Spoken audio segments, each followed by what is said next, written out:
Audrey Marie Frazier was born on June 4, 1933, to Huey and Lucille Frazier. She married Frank Healy in May 1951. In May 1975, Frank Healy visited his doctor complaining of nausea and tenderness in his abdomen. He was diagnosed with a viral stomach ache. The condition persisted and he was admitted to a hospital for tests that indicated liver malfunction. Physician then diagnosed infectious hepatitis. He died early in the morning of May 25, 1975. An autopsy was performed and it revealed hepatitis, swelling of the kidneys and lungs, bilateral pneumonia, and inflammation of the stomach. Because the symptoms closely resembled those of hepatitis, no tests for poison were conducted. The cause of death was listed as infectious hepatitis. Frank Healy had maintained a moderate life insurance policy that his widow redeemed for $31,140. Slightly over 3 years later, she took out a $25,000 life insurance policy on her daughter, Carol. A $25,000 accidental death rider took effect in August 1978. Within a few months, Carol began to experience trouble with nausea and was admitted to the emergency room several times. A year after insuring her daughter, Healy gave her daughter an injection that she said would alleviate the nausea. However, the symptoms did not disappear and eventually worsened. Carol began to experience numbness in her extremities and was admitted to the hospital for tests. A month after Carol was admitted to the hospital, her physician said she was suffering from malnutrition and vitamin deficiencies. He added that he suspected heavy metal poisoning was to blame for the symptom. That afternoon, Healy had Carol discharged from that hospital. The next day, she was admitted to the University of Alabama Hospital in Birmingham. The university hospital physician concentrated the investigation on the possibility of heavy metal poisoning, noting that Carol's hand and feet were numb. Ultimately, physicians discovered that aldrich Mees lines were present in Carol's toenails and fingernails, an indicator of arsenic poisoning. Forensic tests on Carol's hair conducted by the Alabama Department of Forensic Sciences revealed arsenic levels ranging from over 100 times the normal level close to the scalp to 0 times the normal level at the end of the hair shaft. This indicated that Carol had been given increasingly larger doses of arsenic over a period of 4 to 8 months.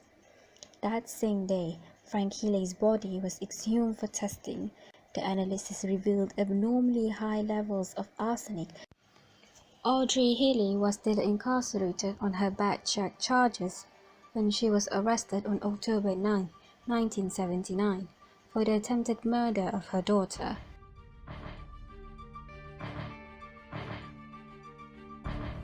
After she was arrested, Mary was released on bond and escaped to Florida. She then started a new life under the name Robbie Hannon and married another man, but her life from this point onward became increasingly bizarre.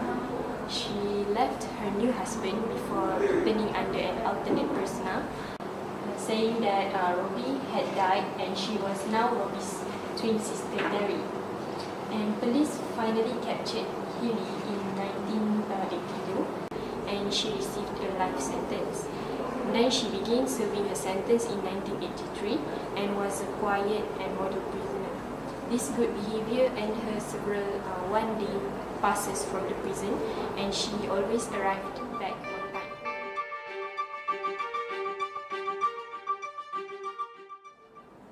She was taken to a local hospital and underwent emergency treatment for hypothermia. And while at the hospital, she suffered a heart failure and died. Arsenic is a heavy metal. It can combine with organic and inorganic substance. If it is inorganic arsenic, it is very toxic to human. Arsenic affects metabolism and DNA repair. That's why it can lead to human death. During acute period, the symptom usually starts within 30 minutes to 2 hours. The symptoms are galling odor that often present in breath, hypersalivation, abdominal pain, vomit, and diarrhea. If the arsenic is inhaled, it can cause irritation, bronchospasm, and pulmonary edema. It can also produce skin rash. For chronic period, exposure to drinking water leads to an increase in motility, which is directly related to the dose of arsenic exposure. The most common effect is skin lesion. It also can cause gastrointestinal disturbance and disease related to heart. It also can increase the risk of getting cancers. Well, we as forensic toxicologists working in the lab and perform tests from sample collected by forensic pathologists during autopsy or by the investigators, such as bottles, powders, trace residue, and chemicals. We also have to test on the tissue samples to see whether there are chemicals in the body. For arsenic, usually it relieves a permanent and measurable report in the every growing strand which absorbed by roots of human hair. So, if someone dies from arsenic poisoning, there should be a high concentration near the roots. We need to analyze the toxic substance using a technique such as chromatography or spectrophotometric assay to measure the drug present. After we identify it, we have to prepare a report with a whole detail of the toxin. So, this report can be used as an evidence and we may provide testimony in court related to this finding.